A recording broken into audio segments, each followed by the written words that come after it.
Hey everybody, Bryce here from Leo's Garden in the Burbs.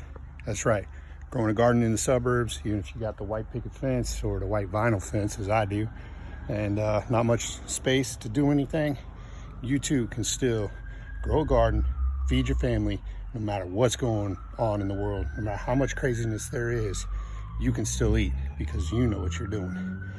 Today, I figured I'd do an update on this. Yep, this big black composting bag that I've been using since we moved in. And I really haven't dug down into it until today.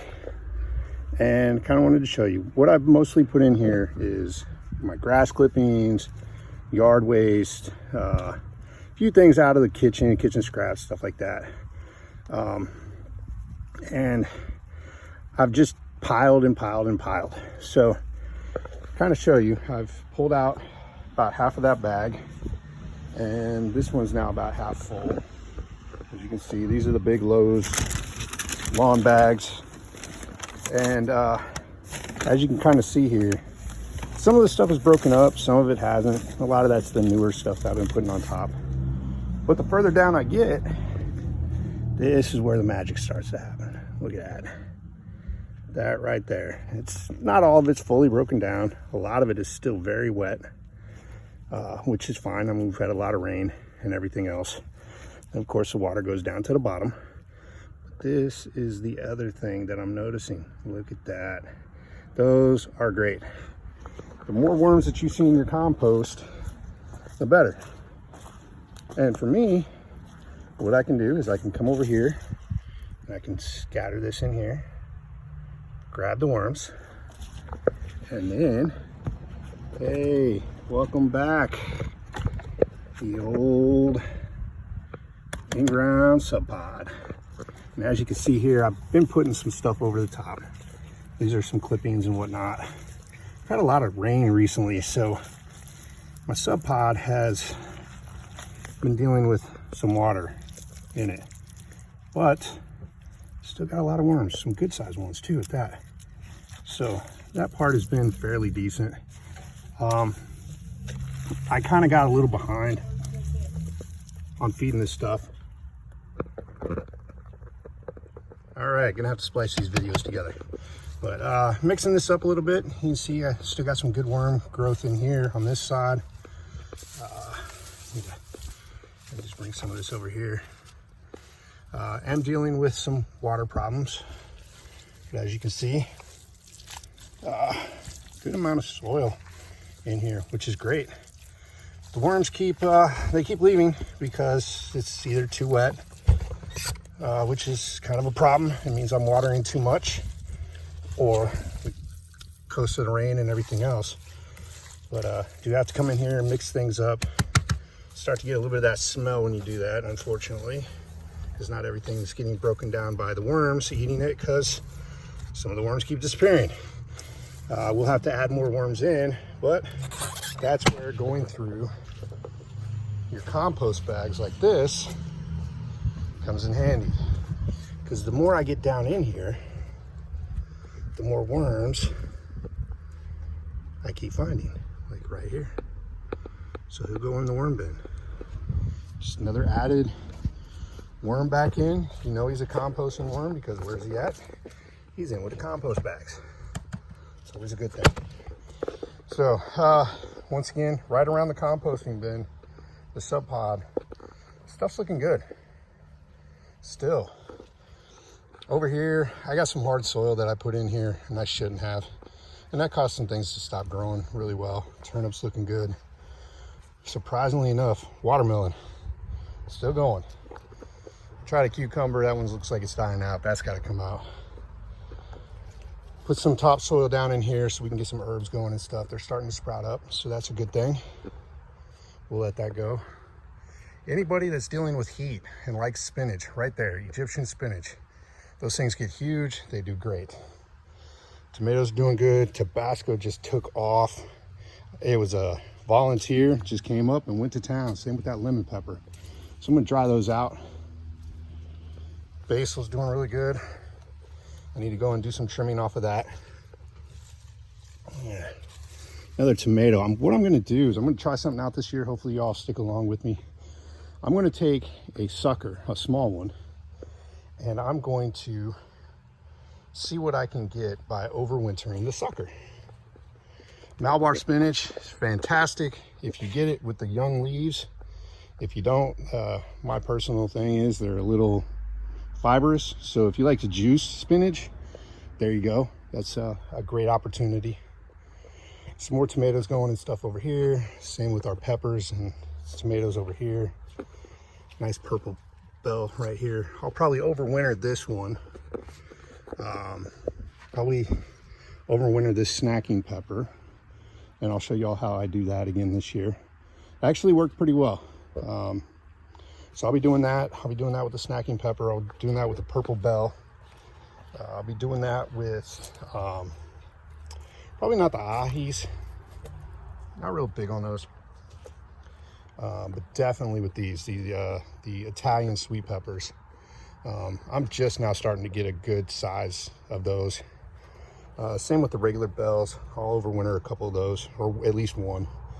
Gets you a good jump on things. Eggplants still going, still surviving, still getting decent sized ones. Biggest thing is I need to keep adding soil into here. So that's what I'm going through my compost for, is to add into here. That way we can work on filling that up and it doesn't cost me like a crap load of money.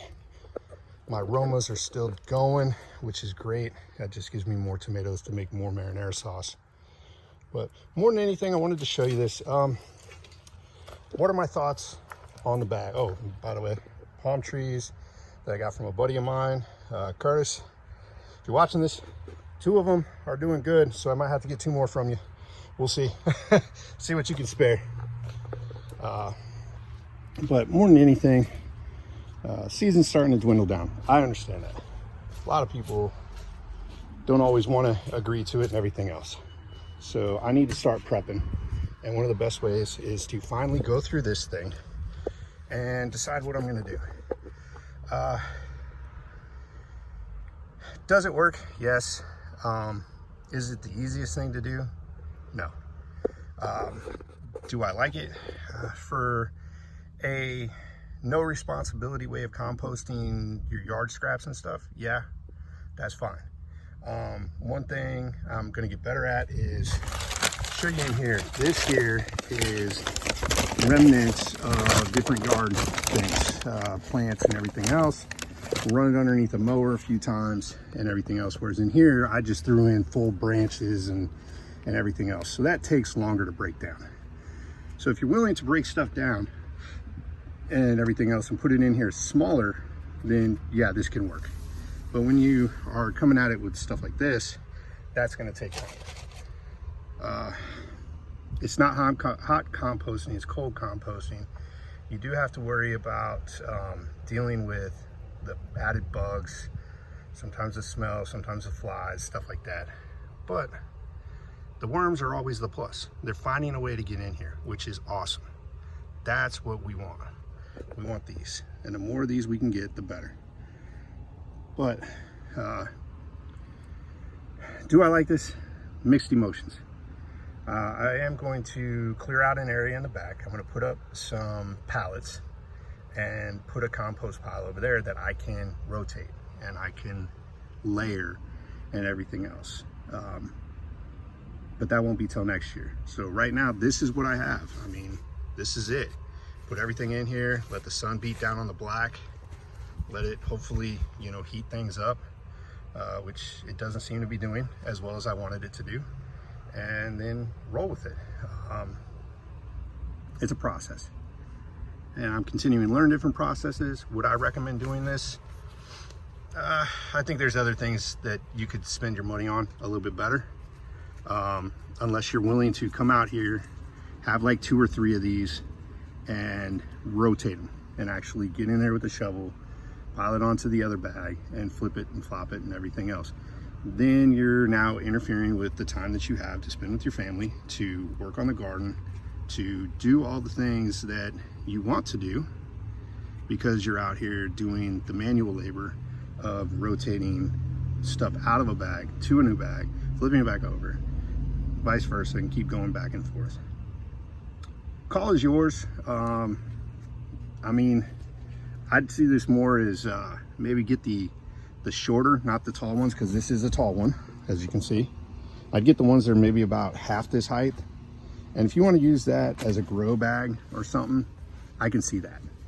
But using it for compost, I think I'd hold off. I'd just do a bin where you can make sure the air is getting to everything, and it works. So that's it for me. I got some camping to do today.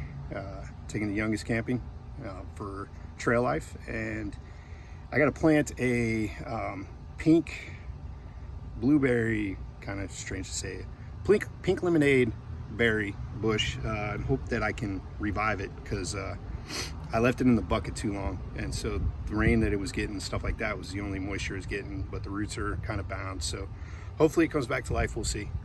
Other than that, remember, if I can grow salads, carrots, squashes, tomatoes, peppers, grapes, asparagus, blackberries in this small of a backyard, which is your typical urban, you know, we're living in suburban for me, backyard.